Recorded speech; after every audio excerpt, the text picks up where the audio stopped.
राधे राधे सभी को। तो आप लोगों ने कभी सोचा है कि नॉन स्टिक के अलावा कि हम नॉर्मल तवे पे भी इसी तरीके के आपके एकदम करारे आपके डोसे बना सकते हैं? तो चलिए आज मैं आपको उसी तरीके की रेसिपी शेयर करने जा रहा हूँ, जिसमें हम बहुत ही करारे और क्रिस्पी आपके डोसे बनाने वाले हैं। तो सबसे पहले मैं यहाँ पर चटनी बनाने वाला हूँ टमाटर की, जिसके लिए मैंने कुछ इंग्रेडिएंट्स लिए हैं। जैसे आपका राई लिया है, आपका इसमें मैंने देगी लाल मिर्च ली है, आपका नमक लिया है।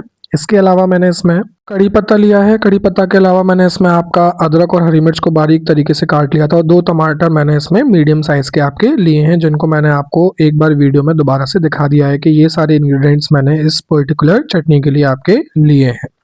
तो वन बाय वन करके अब हम इन सारे इंग्रेडिएंट्स को अपने कढ़ाई में ऐड ऑन करेंगे और अपनी एक बहुत ही टेस्टी और स्वादिष्ट लाल रंग की चटनी बनाएंगे, जो बिल्कुल ही सात्विक है। क्योंकि मैं अपनी हर एक रेसिपी अपने कान्हा के लिए डेडिकेट करता हूं, तो ये भी रेसिपी हमारी उन्हीं के लिए है। तो सबसे पहले हमने कढ़ाई ली, कढ़ाई को गैस पर चढ़ाया, तेल उसमें थोड़ा सा ऐड ऑन किया। तेल आपका जब अच्छे से गर्म हो गया तो उसमें अब हमारी बारी थी जो हमारे कटे हुए हरी मिर्च और अदरक थी उनको डालने की। तो अदरक हरी मिर्च डालने के बाद अब मैंने इसमें आपके जो 2 टमाटर कट किए थे मीडियम साइज़ में, आपके इस तरीके से मैंने कट किए थे स्लाइसेस में, तो उनको भी मैंने ऐड ऑन किया और स्पैचुला की हेल्प से अच्छे से क्या किया, मिक्स किया। इनको डालने के बाद अब इसमें मैंने थोड़ा-सा आपका जो नमक लिया था, आपका मैंने लगभग 1 टेबल स्पून से भी कम, मतलब आपका लगभग हाफ टेबल स्पून मैंने नमक लिया था, उसको ऐड ऑन किया। नमक के बाद अब बारी थी इसमें देगी मिर्च ऐड ऑन करने की, तो मैंने इसके बाद इसमें देगी मिर्च मिलाई आपकी और उनको अच्छे से मिक्स कर लिया, नमक और देगी मिर्च को उस पर्टिकुलर मिक्सचर में। तो ये मैंने अच्छे से सौते कर लिया है आपका स्पैचुला की हेल्प से। फिर मैंने इनको एक प्लेट ली थी और प्लेट की हेल्प से इनको कवर करके रख दिया है। तो अब हमारे टमाटर 2 से 4 मिनट के अंदर आपके पक गए थे अच्छे से, और इनका जो टेक्सचर था थोड़ा मशी हो गया था। मशी मतलब आप इसको प्रेस करके देख सकते हैं स्पैचुला की हेल्प से, अगर वो अच्छे से ब्रेक हो रहे हैं तो आपके वो मशी कहलाएंगे। तो इस तरीके से मशी स्ट्रक्चर को मैंने आपका निकाल लिया था एक अलग से सेपरेट प्लेट में। इनको प्लेट में निकालने के बाद मैंने इसको ठंडा होने के लिए रख दिया था 5 से 6 मिनट पंखे के नीचे, और अब बारी थी हमारी इनको ग्राइंड करने की। तो इनको मैंने मिक्सर ग्राइंडर में डालने के बाद अच्छे से ग्राइंड कर लिया और आपका एक स्मूथ पेस्ट बना लिया, जो आप इस वीडियो में देख भी रहे होंगे। अब बारी थी हमारी कढ़ाई दोबारा से गर्म करने की, तो मैंने कढ़ाई गैस पर चढ़ा दी थी, उसको अच्छे से गर्म कर लिया था और उसमें थोड़ा-सा मैंने आपका सरसों का तेल भी ऐड ऑन कर लिया था। इसके बाद मैंने इसमें आपकी राई डाली। राई आपकी मैंने करीबन आपका 1 से 1.5 टेबल स्पून लिया था। फिर उसके बाद मैंने उसमें कड़ी पत्ता डाले और देखिए कितने अच्छे से आपके स्पटरिंग कर रहे हैं। फिर जो हमने पेस्ट तैयार किया था उस पेस्ट को भी मैंने उसी मिक्सचर में आपका ऐड ऑन कर दिया, जो हमारे राई और कड़ी पत्ता का मिक्सचर था। और थोड़ा-सा टेस्ट बैलेंस करने के लिए उसमें मैंने आपका चीनी ऐड ऑन की थी, ताकि बहुत ही अच्छा टेक्सचर और फ्लेवर आए आपका। तो ये हमारी जो चटनी थी वो बनकर हो गई थी तैयार। तो 2 से 4 मिनट मैंने इसको पकने दिया, अच्छे से बॉयल आने दिया मीडियम आंच पे, और उसको मैंने रख दिया था साइड में। अब इसके बाद बारी थी हमारी नारियल की चटनी बनाने की, जो हमारे डोसे के साथ बहुत ही टेस्टी भी लगती है। तो उसके लिए मैंने आपका राई लिया था, देगी लाल मिर्च ली थी आपकी। इसके अलावा मैंने इसमें आपका चने की दाल ली थी, जो बहुत ही इंपॉर्टेंट इंग्रेडिएंट है। इसके अलावा कड़ी पत्ता लिया था, और 1 कप मेजरमेंट के हिसाब से मैंने इसमें आपका एकदम फ्रेश प्रिपेयर्ड दही भी लिया था, और साथ ही में मैंने नारियल के छोटे-छोटे पीसेस भी कट कर लिए थे इस तरीके से। ये सारी चीज़ें आप देख सकते हैं कि मैंने क्या-क्या इंग्रेडिएंट्स में लिया है नारियल की चटनी के लिए। तो सबसे पहले मैंने नारियल को आपका ऐड ऑन किया मिक्सर जार में। इसको ऐड ऑन करने के बाद जो हमारा फ्रेशली प्रिपेयर्ड दही था उसको भी मैंने इसमें ऐड ऑन कर लिया। इन दोनों चीज़ों को ऐड ऑन करने के बाद अब बारी थी इन दोनों को अच्छे से आपका मिक्सअप करने की या फिर ग्राइंड करने की। तो मैंने इनको बारीक तरीके से आपका 2 से 3 बार में इनको अच्छे से ग्राइंड कर लिया था, और ये आपका एक स्मूथ पेस्ट जो हमारा था वो हो गया था तैयार। जब ये आपका तैयार हो गया था तो इसमें बारी थी अब आपका छौंक लगाने की, और वो छौंक था हमारा राई और कड़ी पत्ते का। तो मैंने गैस का फ्लेम ऑन कर दिया था, एक स्पैचुला ले लिया था आपका जिसकी शेप इस तरीके से थी। उसको अच्छे से गर्म करने के बाद उसमें मैंने थोड़ा-सा तेल ऐड ऑन किया, और तेल ऐड ऑन करने के बाद जैसे ही हमारा तेल अच्छे से गर्म हो गया था, तो फिर मैंने उसमें आपका जो राई थी और जो आपका कड़ी पत्ता था उनको भी मैंने उसमें वन बाय वन करके क्या कर दिया, ऐड ऑन कर दिया। इसके अलावा एक एक्स्ट्रा फ्लेवर देने के लिए जो हमें एक और चीज़ इसमें मिलानी होती है वो है हमारे चने की दाल। तो मैंने चने की दाल को भी इसमें ऐड ऑन कर लिया था आपके इसी पर्टिकुलर मिक्सचर में। और आप देख भी रहे होंगे कि किस तरीके से इस हमारे जो हमने छौंक तैयार किया है उसमें किस तरीके से आग लगी थी। बट ये ऐसा नहीं है कि आपको कुछ नुकसान होगा, बट हाँ थोड़ा आपको अवॉइड करना है इन सारी चीज़ों को। और मैंने आपका जब अच्छे से इसमें स्पटरिंग हो गई थी, तो स्पटरिंग के बाद फिर मैंने जो हमारा ये पर्टिकुलर आपका जो फ्राई किया था मैंने कड़ी पत्ता, आपका राई और चने की दाल, उनको फिर मैंने फाइनली आपका जो नारियल का जो हमारा पेस्ट बनकर तैयार हुआ था नारियल और दही का, उसमें मैंने उनको कर दिया था दोनों चीज़ों को अच्छे से मिक्स। तो अच्छे से मिक्स करने के बाद अब उसमें थोड़ा-सा मेरे को नमक भी ऐड ऑन करना था, तो मैंने लगभग आपका हाफ़ टेबल स्पून इसमें नमक ऐड ऑन किया है। तो जो हमारी फाइनली जो हमारी नारियल की चटनी थी वो बनकर हो गई थी तैयार। इसको अच्छे से मिक्स कर लिया था मैंने और आप देख सकते हैं कितनी अच्छी हमारी नारियल की चटनी तैयार हुई है। अब दोनों चटनियाँ थी तैयार, अब फाइनली बारी थी हमारा जो अंदर का आपका मिक्सचर है आलू का उसको तैयार करने के लिए। तो इसके लिए हमें चाहिए थी राई, आपका देगी मिर्च चाहिए थी, धनिया पाउडर चाहिए था हमें और थोड़ा-सा हमारा हाफ़ टेबल स्पून लगभग हमें हल्दी चाहिए थी। और कड़ी पत्ता तो सारी साउथ इंडियन डिशेज़ का बहुत ही इम्पोर्टेंट इंग्रीडिएंट होता है, तो हमने कड़ी पत्ता भी लिया था। इसके अलावा मैंने आपके इतने लगभग 6 से 7 आलू मीडियम साइज़ के बॉयल कर लिए थे, मटर भी उसी में बॉयल कर ली थी, उसी पर्टिकुलर आलूओं के साथ। तो ये मैंने अच्छे से आपके बॉयल कर आपको दिखाए हैं कि ये सारी चीज़ें हमारे अब आलू के मिक्सचर में पड़ने वाली हैं।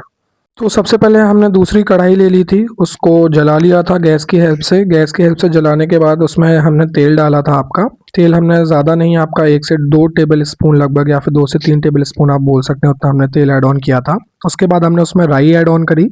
राई ऐड ऑन करने के बाद जब हमारे कड़ी पत्ते थे उनको भी हमने ऐड ऑन कर लिया और देखिए कितने अच्छे से इसके स्पटरिंग कर रहे हैं। फिर हमने जो आलू थे आपके बॉइल्ड आलू और जो हमारे मटर थी उनको भी हमने धीरे-धीरे करके सारी चीज़ों को उसमें ऐड ऑन कर लिया। तो ये मैंने पहले से मैश नहीं कर रखे थे, तो अब इनको बारी है अच्छे से मैश करने की। तो मैंने मैशर लिया आपका और मैशर की हेल्प से मैंने इनको अच्छे से आपका क्या करा, मैशअप किया। और देखिए मैश होने के बाद आपको इस तरीके से, जैसे हमारे समोसे की फिलिंग के लिए आपके आलू मैश करे जाते हैं, उसी तरीके से मैंने आपके इस मिक्सचर के में आपका जो आलूओं को है अच्छे से क्या कर लिया था, मैशर की हेल्प से मैश कर लिया था। तो ये हमारे आलू सारे मिक्स हो गए थे अच्छे से। अब इसमें बारी थी मसाला ऐड ऑन करने की।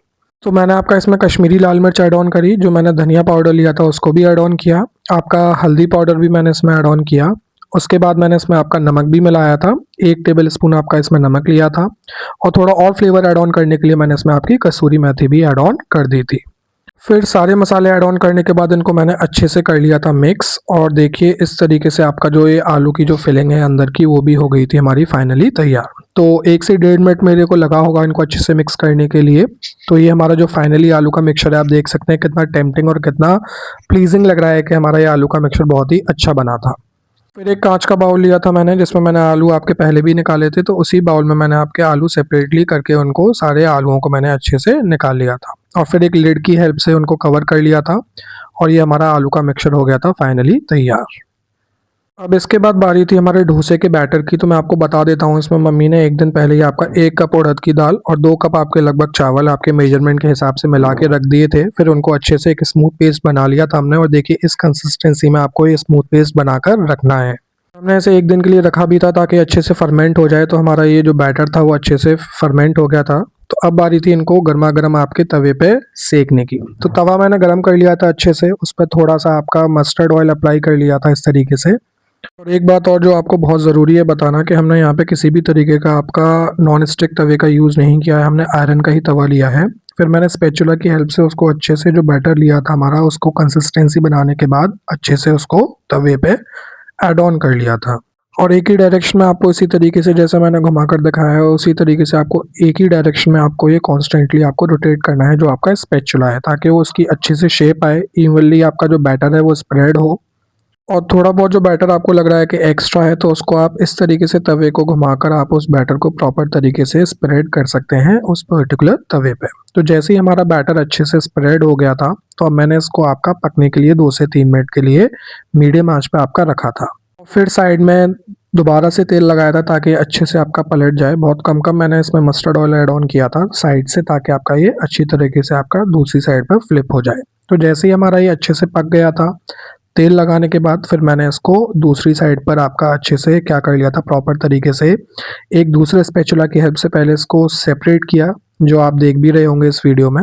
इस तरीके से सेपरेट करने के बाद स्पैचुला की हेल्प से जो हमारा डोसा था वो एक साइड से पककर तैयार हो गया था। अब इसको बारी थी दूसरी साइड से फ्लिप करने की और अच्छे से पकाने की। तो दूसरी साइड पे मैंने इसको अच्छे से फ्लिप कर लिया था और इसी तरीके से सेम इसी तरीके से हमको इसको दूसरी साइड से भी क्या करना है, अच्छे से पकाना है।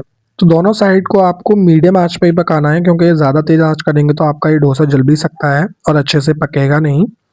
आप वही कमाल देखेंगे जो मैंने आपको स्टार्टिंग में भी दिखाया था कि देखिए हमारा डोसा कितना क्रिस्प है, जो अभी आपको फिर से सुनाई देगा। तो फाइनली हमारा जो क्रिस्प डोसा था वो बनकर तैयार हो गया था। इसको मैंने दोनों साइड सेकने के बाद फिर इसमें मैंने जो आलू की फिलिंग तैयार की थी, आलू की फिलिंग को मैंने इस पे इवनली आपका क्या कर दिया था, स्प्रेड कर दिया था, जैसे हम अपने शॉप्स वगैरह पे देखते हैं कि किस तरीके से आपके आलूओं को स्प्रेड किया जाता है। स्प्रेड करने के बाद अब इसमें बारी थी दोनों साइड से फोल्ड करने की, तो मैंने अच्छे से इसको एक साइड से टर्न किया था, जो आप देख भी रहे हैं कि इस तरीके से मैंने टर्न करके इसको आपका फ्लिप किया था और हाफ शेप में, हाफ जो सेमी सर्कल शेप होता है उस तरीके से मैंने इसको कर लिया था आपका कन्वर्ट। तो ये लीजिए आपके डोसे, गर्मा गर्म डोसे जो एकदम बहुत ही क्रिस्पी बने हैं, वो आपके डोसे बनकर हो गए हैं तैयार। अब इनको मैंने एक प्लेट की हेल्प से सेपरेटली निकाल लिया है। दोनों चटनियाँ मैंने इसमें ले ली हैं। दोनों चटनियाँ जो मैंने आपकी लाल कलर की टमाटर और आपकी जो मैंने नारियल की चटनी बनाई थी, वो भी मैंने इस प्लेट में पर्टिकुलरली रख ली हैं। और कितनी टेम्पटिंग प्लेट लग रही है ये आप सभी लोग देख सकते हैं। डोसे एकदम क्रिस्पी हैं, बहुत ही क्रंची हैं और साथ में चटनी भी बहुत ही टेस्टी बनी थी। एक बार आप लोग भी ज़रूर अपने घर पर ट्राई करिएगा रेसिपी और मेरे को कमेंट सेक्शन में बताइएगा कि आपको ये रेसिपी कैसी लगी। और अगर आप इसी तरीके की वीडियो देखना चाहते हैं तो हमारे इस चैनल को पर्टिकुलरली सब्सक्राइब कर लीजिए। राधे राधे, जय श्री राधे।